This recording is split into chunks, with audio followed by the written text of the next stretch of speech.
भारत जैसे देश में ये अपॉर्चुनिटी आपको, अगर आप विपक्ष में हैं तो आपको हर 1-2 साल पर आता है, कोई ना कोई आपको मौका मिलेगा कि विपक्ष के नाते आप अपने आप को रिसरेक्ट कर सकते हैं। और जो कांग्रेस लेड विपक्ष हम लोग के यहाँ है, इनके पास भी ये मौका 2014 के बाद से, मैंने आंकड़ों से प्रिसाइज डेट से बताया है, 3 ऐसे अवसर तो मुझे दिखते हैं जो कि 12 महीने से 15 महीने का दौर रहा है, जिसमें भाजपा या मोदी जी या उनकी सरकार बैकफुट पर रही, लेकिन विपक्ष उसको भुना नहीं पाया।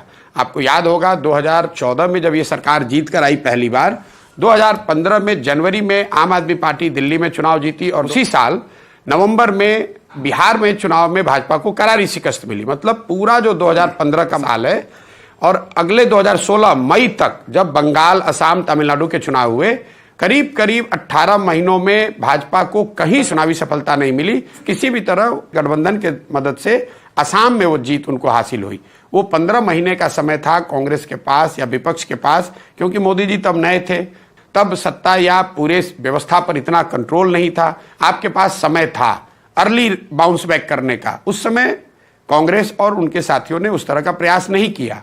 फिर दूसरा दौर आया जब डिमोनेटाइजेशन के 6 महीने के बाद देश में थोड़ी सी टर्बुलेंस शुरू हुई, इकोनॉमिक डिस्ट्रेस कह ले, रूरल डिस्ट्रेस कह ले, देश में एक बड़ा माहौल धीरे धीरे बनना शुरू हुआ था, जो कि बीजेपी के लिए, मोदी जी के लिए आसान नहीं था। गुजरात के जो परिणाम आए, आपको याद होगा नवंबर 2017 में, उसमें कांग्रेस ने अपने 20 साल का सबसे अच्छा परफॉर्मेंस किया। मुश्किल से 15 सीटों से भाजपा गुजरात बचा पाई।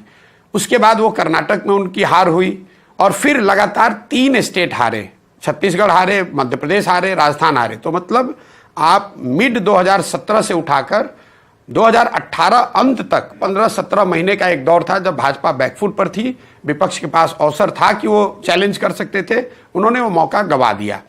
तीसरा मौका एक फिर आया जब कोविड का दूसरा दौर चला। आपको याद होगा बंगाल के चुनाव में नतीजे बीजेपी के पक्ष में नहीं आए।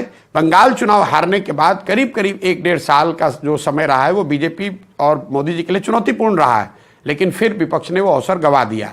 अब अंतिम मौका विपक्ष के पास तब आया जब उन्होंने पिछले साल इंडिया गठबंधन बनाई। जून के महीने में आपको याद होगा पटना में इनकी गठबंधन बनी, बेंगलोर में इन्होंने यूपीए को रीनेम करके इंडिया गठबंधन कहा और देश में एक चैटर, कम से कम उनके समर्थकों में एक उत्साह आया। लेकिन गठबंधन बनने के बाद 4 महीने तक उन्होंने नामकरण तो किया, लेकिन उसके बाद ना उसका कोई प्रोग्राम हुआ, ना उनके सीटों के गठबंधन फाइनल हुए, ना कोई ऐसा ग्राउंड पे प्रयास किया गया। उन्होंने अपने ही द्वारा बनाई गई इंडिया अलायंस को 4-5-6 महीने तक ठंडे बस्ते में डाल दिया।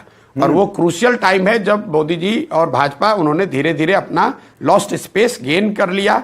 और जनवरी में जब राम मंदिर का जो सेरेमनी हुई, उसके बाद विपक्ष ने बिना किसी वजह के एक तरह से हथियार ही डाल दिया कि भैया अब तो कुछ बचा ही नहीं है। जब तक फरवरी में वापस जगे, उनको लगा कि नहीं देश में है विपक्ष, कुछ किया जा सकता है, तब तक शायद बहुत लेट हो चुका था।